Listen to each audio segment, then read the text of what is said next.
Bonjour à toutes et à tous, rien ne va plus à l'OM, ça fait un moment qu'on vous présente les déboires marseillais semaine après semaine. Et bien depuis quelques heures, c'est encore plus la crise dans le club phocéen. Il y a pas mal de changements encore et ça fait les gros titres un peu partout en France. Dans nos kiosques par exemple, on peut retrouver Pablo Longoria sur la première page de La Provence qui présente l'OM en pleine tempête. Le média a même ouvert un onglet spécial en une de son site intitulé Crise à l'OM. Il faut dire qu'avec le limogeage de Gennaro Gattuso, qui avait lui-même succédé à Marcelino, Pablo Longoria vient de connaître son deuxième échec de la saison concernant le poste d'entraîneur. Le club marseillais est même sur la une du Parisien, qui normalement met surtout le PSG en avant. Comme écrit sur sa une la Marseillaise, on va avoir le droit à un quatrième coach pour l'OM cette saison. Le successeur de Gattuso, on peut le voir sur ce journal, mais aussi dans l'équipe, ce serait Jean-Louis Gasset. Selon nos informations, c'est bien le technicien français de 70 ans qui est ciblé par l'état-major olympien pour relancer cette équipe à la dérive. Mais bon, ce sera une mission de courte durée car toujours d'après nos informations, Pablo Longoria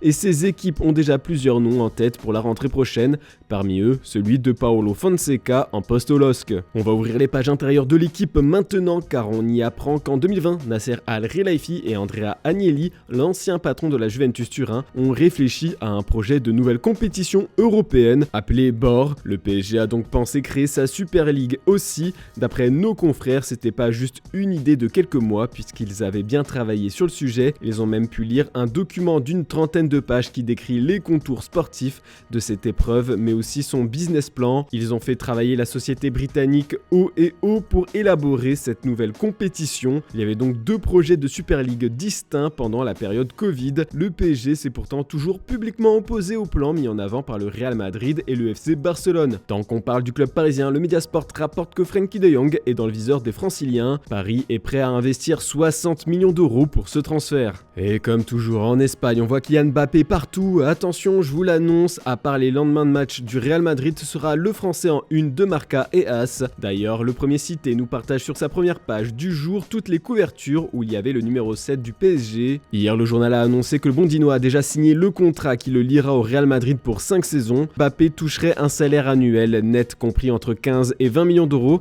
et que sa prime à la signature serait d'environ 50 millions d'euros. Et bien d'après El Chiringuito, tous ces chiffres seraient un peu moins élevés. Ainsi, le champion du monde 2018 toucherait 14 millions d'euros net par saison et Madrid ne lui verserait qu'une prime à la signature de 40 millions d'euros. C'est beaucoup moins qu'au PSG. Et de son côté, As nous annonce que Mbappé va devoir faire face à un gros problème avec son futur employeur. Comme vous le savez, Kylian Mbappé veut participer aux Jeux Olympiques de Paris, sauf que sur la même période, une tournée estivale aux États-Unis est prévue pour les merengues. Les Jeux Olympiques n'étant pas une compétition de la FIFA, les clubs peuvent décider s'ils envoient leurs joueurs ou non. Ça sent peut-être le premier conflit. Après avoir parlé de l'OM un peu plus tôt, on va se pencher sur le cas d'un autre club en crise, le Bayern Munich. Après la défaite cette fois face à Bochum le week-end dernier, Thomas Tuchel est plus que jamais sur un siège éjectable. Ce n'est même pas sûr qu'il termine la saison pour la Zeitung München, qui lui consacre un édito plutôt acerbe. Les journalistes allemands veulent voir un nouveau coach sur le banc de Munich, ça tombe bien, les dirigeants bavarois bossent sur ce dossier. Bild fait un listing de tous les managers susceptibles de rejoindre le club allemand. Le favori c'est toujours Xabi Alonso, mais ce qui nous interpelle, nous Français, c'est de retrouver dans cette shortlist le nom de Zinedine Zidane. Le coach français n'a pas encore été contacté mais le poste devrait l'intéresser. Sky Germany confirme que le Bayern a bien coché le nom de Zidane. Petite surprise tout de même, le média allemand rapporte aussi que le plan B c'est Ole Gunnar Solskjaer. Le directeur sportif bavarois Christoph Freund suit de très près la situation du coach norvégien et pourrait éventuellement passer à l'action dans les prochaines semaines pour lui offrir un poste en intérim jusqu'à la fin de la saison. On va tout de même parler des matchs de cette semaine en Ligue des Champions. Bon, le choc Napoli-Barcelone, ce n'est que demain,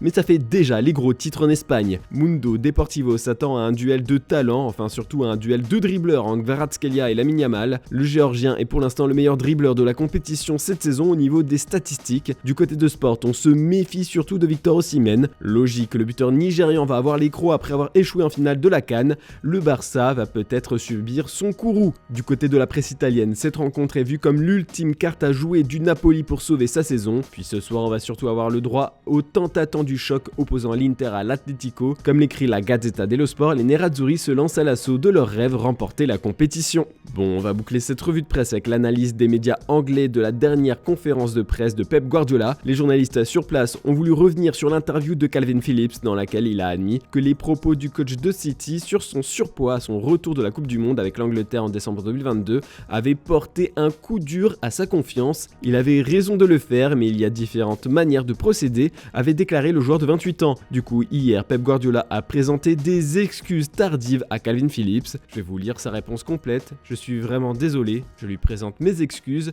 je lui en avais parlé avant. Voilà, c'est tout pour ce mardi, on se retrouve demain matin pour une nouvelle revue de presse. N'oubliez pas le JT Foot Mercato en fin d'après-midi. Bonne journée à toutes et à tous.